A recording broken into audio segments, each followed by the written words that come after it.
really struggled to make my top 10 list this year. So let's break down my top 5 films of 2019 so far. Hey guys, it's Nicole. Hey guys, it's Nicole. Nah, but seriously guys, Jake Mello here. How are we doing today? 2019's been a bit of a weird one. We've had some outstanding films, but we've also had some utter disappointments. Some movies have overperformed, and some movies have definitely underperformed. Hellboy, Dark Phoenix.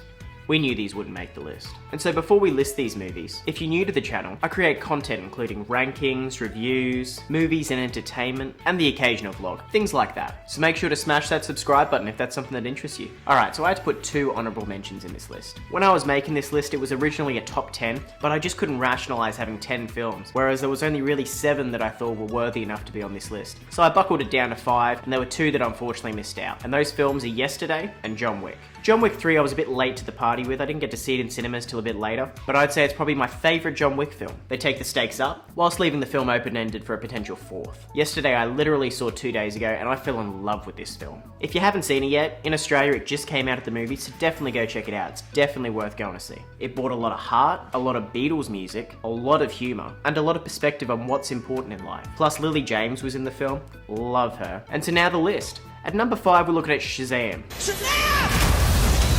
This movie was hilarious. It definitely had that big superhero vibe that we were looking for, but what stood out to me was Zachary Levi and the performances. Shazam's a kid, and if you're a kid and you have the powers of a god, plus you look like an adult, what kind of things would you do? Exactly what they did in this film. I also felt it gave comic book fans the nice surprises that they were looking for, and as I said, the performances with the cast were just excellent. It's a shame that it only made just north of 350 million worldwide, but I'm hoping that's enough to make a sequel. At number 4, we have Toy Story 4. I did not think when they announced a 3rd Toy Story film back in 2000, and I guess they would announce it in 2011, that it was going to live up to the previous 2. But they blew away my expectations. So when they announced a 4th, I gave them a bit of credit and I thought, well, this film could be great. And they did not let me down. Although some people thought it was a bit of a disappointment because it was more a Woody-centric film rather than a Toy Story, with the older characters taking more of a back seat and these new characters taking more of a front seat, I still thought it brought all the things that I love about Toy Story. It was emotional as hell, it was hilarious, and as I said in my review, I actually think it's the funniest of the Toy Story films by far. At number 3, we have Us. Us is a movie you need to see a couple of times to really appreciate it, and if you do think about it too hard, some of the plot holes do start to unravel near the end of the film. However, Jordan Peele, the man behind Get Out, really does bring a suspenseful, captivating, and humorous film. And although I don't think it is as good as Get Out, it definitely has similar attributes that really make you think. I didn't work out the plot twist until it was actually happening, and that's rare for me because I watch a lot of movies, as one of the reasons I have this channel. And because of that, I generally work out the plot twist before they happen,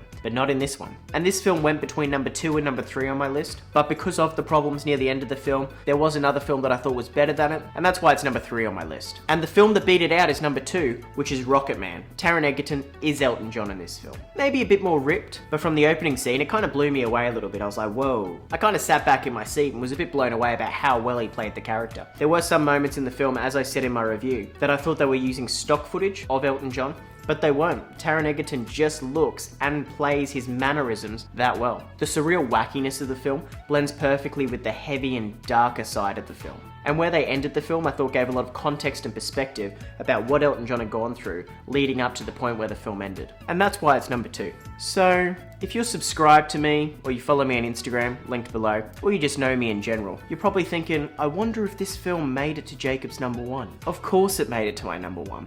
And that film is Avengers Endgame. It's kind of an obvious choice for me. As a culmination of the whole MCU, there was a lot of stake riding on this film, both on screen and off screen, and I felt they did it almost perfectly. They gave great comic book moments that we all wanted to see, they had payoffs of other films that was awesome, and they beautifully wrapped up a lot of character arcs in the film. This is a film you can't just appreciate by itself. It's one of those films where all the groundwork laid is what makes this film so good for me. Okay guys, that's my top films of 2019 so far. What are yours? Let me know down below in the comments what your favourite films are, and as well as your thoughts on my list down below. We have a lot, and I mean a lot, of great films coming out in the second part of the year, and I can't wait to talk about them with you guys. So subscribe down below, turn on notifications to stay up to date with all great things movies. I've linked some of my reviews down below. Thank you so much guys for watching, and just lastly, my mum and my sister are going on a flight today. They're going to Kuala Lumpur, so I just want to wish them a safe flight and hope they have a happy trip. And thanks for watching you guys, and as always, work hard and be lucky.